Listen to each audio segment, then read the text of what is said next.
10th and final world history discussion on chapter 7.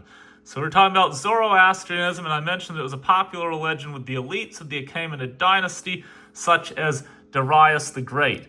But then Alexander the Great's army may have destroyed a number of Zoroastrian temples and killed many magi who at this time only transmitted the faith orally, so a lot of holy verses and hymns have probably disappeared.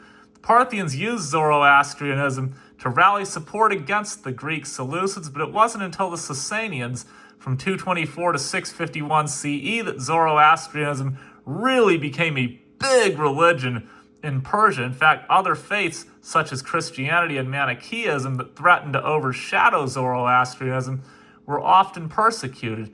However, after the Muslim conquest in 651 CE, although Zoroastrianism was not outlawed, it was placed under serious political and financial pressure. And when we get to chapter 14 on the expansive realm of Islam, we'll talk about the jizya, or tax, that non-Muslims had to pay to practice their faith in Muslim countries.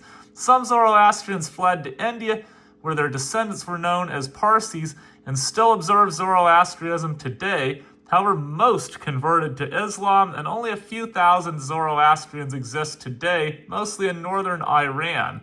So I just thought I would mention now that the Avesta, the holy book of Zoroastrianism, really places a big emphasis on women, and that women had a very high status in Persia compared to most ancient societies.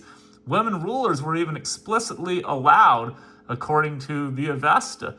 May a good ruler, man or woman, reign in both the material and spiritual existences. That's from the book of Yasna, verses 41 and 2. Persian armies, especially in the Sasanian times, had numerous female fighters, and women had the right to manage their own property, represent themselves and their husbands in court, and perform various religious ceremonies. Women were allowed to participate in the same professions as men and receive similar pay.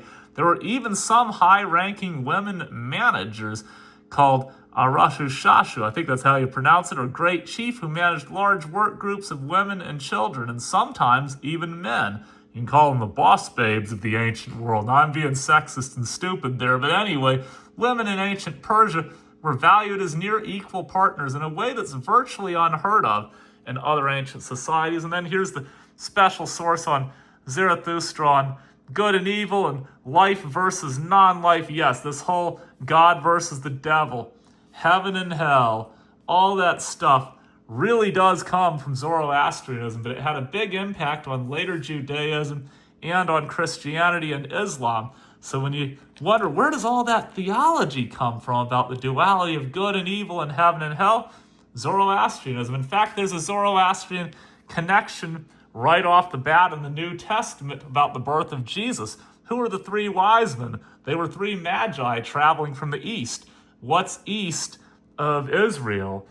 Iran and Persia, and at that time that would have been the Parthian semi-nomadic empire that probably sent those three magi or wise men, who were probably Zoroastrians, to the birthplace of Jesus. And then you got so much Zoroastrian influence in Christianity. But I'm going to close grand sweep up with the timeline. So here's the empires of Persia. The Achaemenid Empire really does start. You got the Medes and Persians, the Median, the Achaemenid Empire in the 500s to 300s BC. Really does start the classical era. Because if you look at the size of the empires, you had some big ones in the ancient era, but lots of big ones in the classical era. And let's just look at the ones that we studied. The four Persian empires, the Achaemenid being the big one that started it all, and then the Empire of Alexandria, or Alexander the Great, I meant, which is the Seleucid was the one in Persia. So you can see that's Greek and not Persian. But then the Parthians take over, and they're in power all the way up to 224 BC. And then the Sasanians are the final Persian dynasty, the ones that really make Zoroastrian big.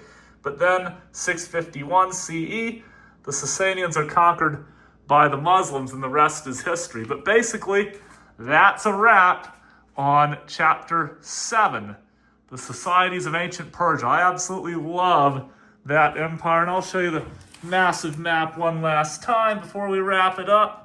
And that's it. Now, the very next chapter, chapter 8, is going to be all about China, picking off where chapter 5 left off. We're going to learn about the philosophies in the Qin and Han dynasty. Pumped.